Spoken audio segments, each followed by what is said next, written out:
এই শহরে আপনার মতো ক্রিমিনাল একটাও নাই।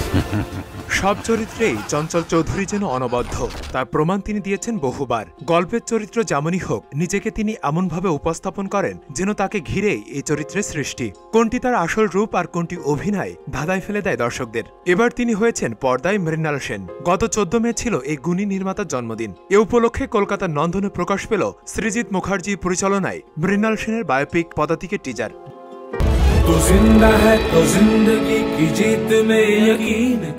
জন্মশতবার্ষিকী শ্রদ্ধা জানাতে মৃণাল সেনের জীবন ও তার সময়ের গল্প নিয়ে তৈরি হয়েছে পদাতিক। এতে মৃণাল সেনের ভূমিকা অভিনয় করেছেন চঞ্চল চৌধুরী।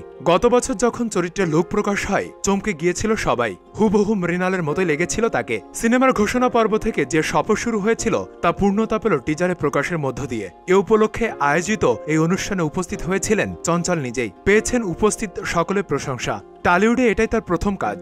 নন্দনে বড় পর্দায় নিজেকে প্রথমবার মৃণাল সেনের চরিত্রে দেখে নিজের অনুভূতি প্রকাশ করেছেন চঞ্চল।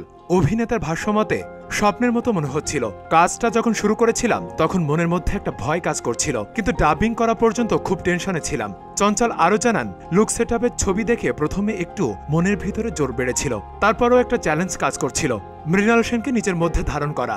এত বড় একজন ব্যক্তিত্ব পরিচালনা ছাড়াও তার ব্যক্তিগত জীবন এবং রাজনৈতিক সত্তাকে ধারণ করতে না পারলে তার সম্পূর্ণ চরিত্রটা অপূর্ণ রয়ে যাবে।